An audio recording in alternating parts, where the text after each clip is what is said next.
That's how it starts. The fever, the rage, the sense of powerlessness that turns good fans cruel.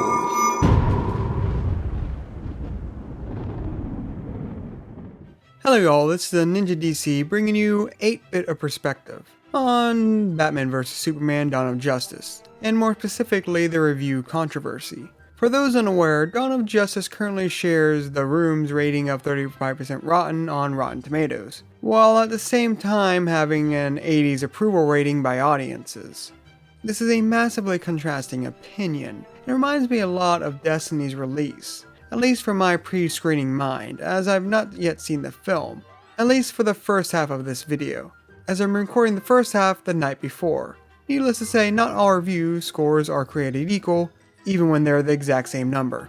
What I mean by my Destiny comparison is, like Batman vs Superman, Destiny came out championed as the game to redefine gaming and to dethrone Call of Duty, like Batman vs Superman was supposed to dethrone Marvel.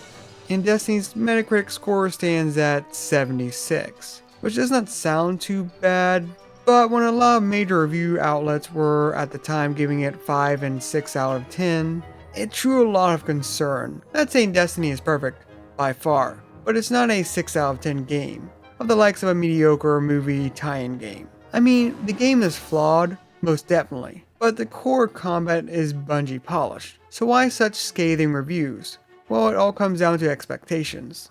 Destiny was not just some new IP from a new studio. This was Bungie's first new game after Halo, a game with a record-breaking budget behind it, and an innovative online integration, albeit inspired heavily from Software, but that's actually a good thing. This game was supposed to rock the gaming world, and it just was sort of okay. Great gameplay, but a horrible story and outright puzzling design decisions. But when you have that much hype behind it, that much expectation, okay is not okay. And I get the same sense with Batman vs Superman. From what I gather of the film, parts are amazing, particularly Batfleck and Wonder Woman, but other parts are full of why. This also sets up for conflict between critics and fans, as fans care more for the good parts of a film, like apparently the best live-action Batman ever, while critics focus more on the flaws, like Zack Snyder's traditionally disjointed narrative choices. But that's all I have to say for now. The rest of my opinion will be recorded post-viewing, later today. Like I said, this is literally recorded the night before. Okay, let's first address this. This is complete and utter horse shit. And I'm from Kentucky. I know horse shit. And this is horse shit. Don't get me wrong, BVS has issues, but it's best described as a great film with a horrible edit. But a 30ish on Rotten Tomatoes lower than this?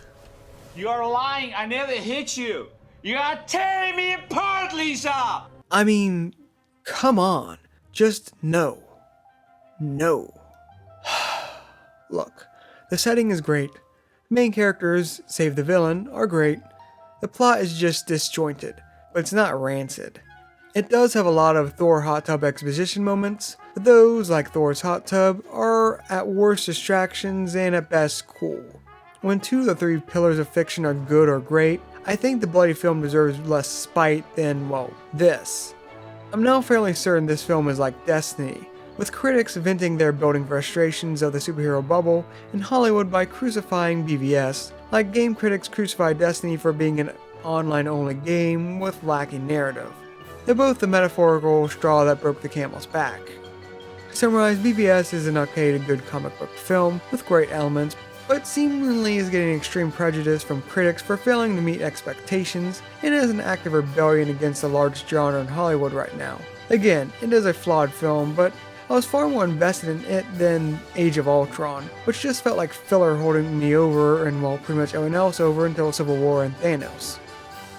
Well, this is Ninja DC. Keep calm and an open mind.